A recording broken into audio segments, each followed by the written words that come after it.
निजीपुर institute of health education and research centre, Jharkhand सरकार से मान्यता प्राप्त एएनएम और जीएनएम कोर्स के लिए संपर्क करें। नमस्कार, व्योम टीवी के लाइव और नॉन लाइव सेगमेंट पेज में मैं आपका फिर से स्वागत करता हूं। इस समय जो झारखंड का सबसे बड़ा ट्रेंडिंग टॉपिक है भैया, कुर्मी आदिवासी वर्सेस आदिवासी। चलिए ये जानने की कोशिश और आपको बतलाने की कोशिश करेंगे कि कुर्मी आदिवासी जो अपने आप को गैर आदिवासी मानते हैं और उनका कहना यह है कि नियमतः मुझे 8वीं अनुसूची के सिस्टम के माध्यम से मुझे न केवल कुर्माली भाषा को लिस्टेड किया जाए बल्कि मुझे एसटी का दर्जा दिया जाए। इसके पीछे का तर्क क्या है ये जानना बड़ा जरूरी है। और आदिवासी बिफरे हुए हैं, आदिवासी बेरुखी के साथ उतरे हुए हैं, सड़क से लेकर श्रीमान रोड जाम या फिर अन्य जगहों पे इन्होंने रेल टेका वाली बात रखी। रेल टेका के विरोध में उन्होंने सड़क को जाम किया। चलिए यह वर्ग संघर्ष की राजनीति झारखंड ही नहीं पूरे विश्व के अंतर्गत चलता रहता है।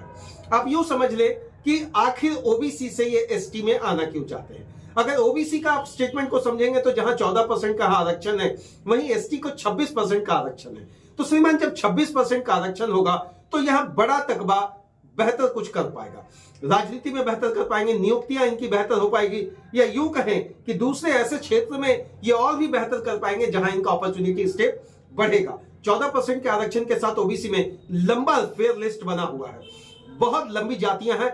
इन लंबी जातियों के बीच में जो कुर्मी आदिवासी अपने आप को कह रहे हैं गैर आदिवासी के रूप में श्रीमान, वह उतना सक्षमता के साथ अपने कार्य को पूरा नहीं कर पा रहे, लेकिन जैसे वो एसटी में दर्ज होते हैं श्रीमान यह 26% की श्रेणी में आ जाएंगे।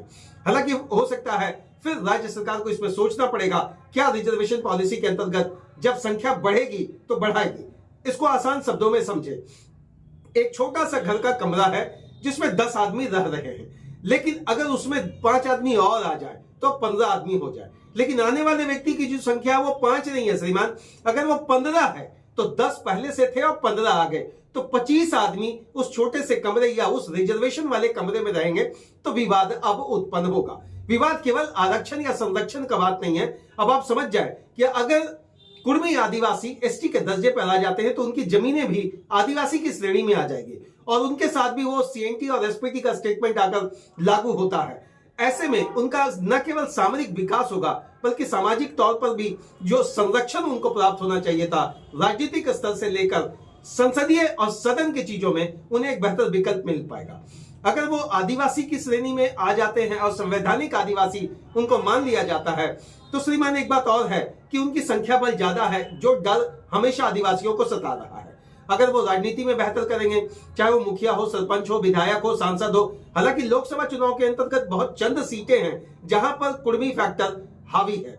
ऐसे में भाजपा इस चीज को मैनिपुलेट करने के लिए लंबे समय से इसको खींचकर अभी तक ला रही है।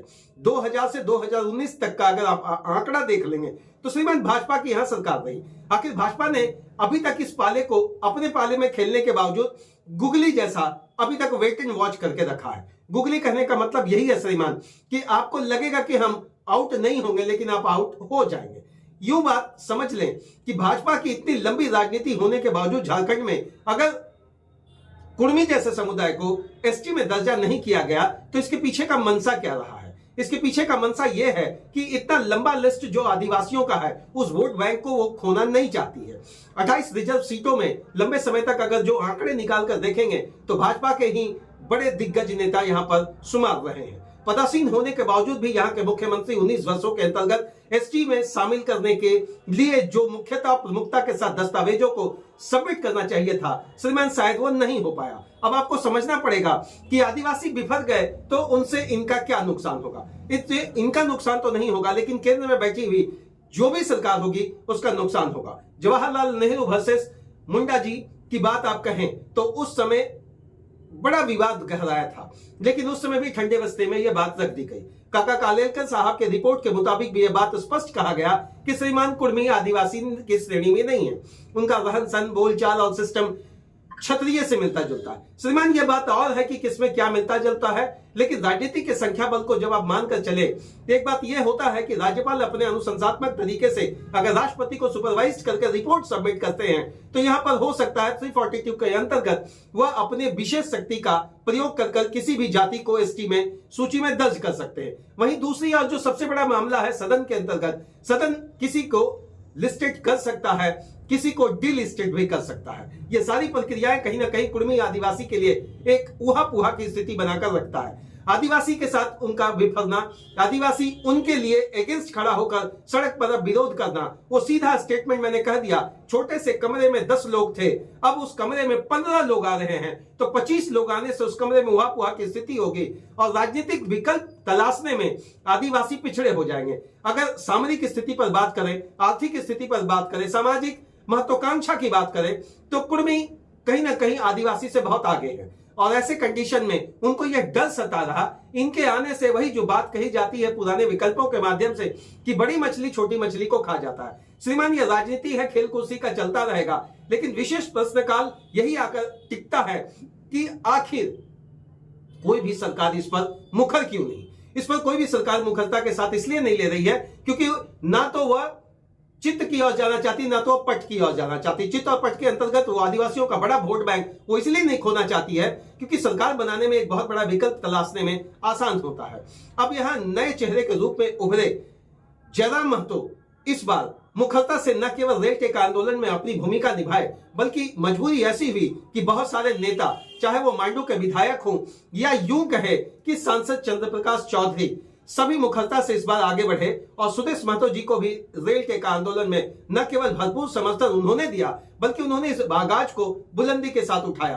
अब प्रश्न आकर यह उठता है कि केंद्र के साथ साझा सहयोग के साथ चलने वाली आजसू पार्टी इन दिनों अगर मुखरता के साथ अपनी बात रख रही है तो अन्य मुद्दों पर जैसे अमित शाह और माननीय प्रधानमंत्री जी से मिला जा सकता है। क्या इस चीज को मिलकर एक बेहतर सिस्टम के साथ अप्रोचफुल तरीके से रखा नहीं जा सकता? यह प्रश्न घेरा जा रहा है जेल केम की तरफ से।